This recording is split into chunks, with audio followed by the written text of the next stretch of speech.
अच्छा किया जो तुमने मुझे सब कुछ बता दिया ऐसा। इसका क्या मतलब है कि अपना सामान ले जाओ, ये जगह सिर्फ मेरी है। मैं फिर कह रहा हूँ, ये जगह आपकी नहीं है, मेरे मौक्कल की है। चचा को क्या हुआ है बताइए। कुछ नहीं बेटा, बस नॉर्मल चेकअप था और कुछ नहीं। मेरी खबर का इंतजार करना तो।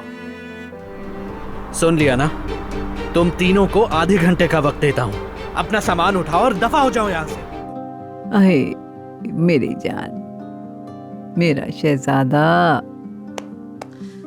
मेरा दिल का टुकड़ा।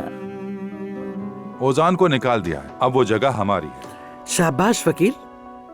मुझे सब मालूम हो गया, बाबा की तबीयत के बारे में सब कुछ। क्या? अच्छे से आराम किया था ना बेटा? कसम से बहुत अच्छा लगा, सो गई थी मैं। हाय, स्कूल के जमाने में भी तुम लोग ऐसे ही थी।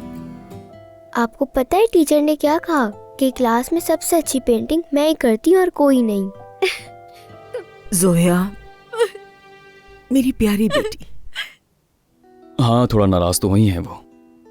उनकी नजर से देखा जाए तो वो सही है, जाहिर है, मगर छोड़ो अभी प्रिंस को, अपना खाना खत्म करो जल्दी जल्दी। आज मैंने जो कुछ भी कहा दिल से कहा ऐसा, मैच से बढ़ गया था, मगर हम वो पुराने दिन वापस ला सकते हैं और खुशी खुशी रह सकते हैं। भाई ये क्या कह रहे हैं आप? मुझे तो अभी तक यकीन ही नहीं आ रहा।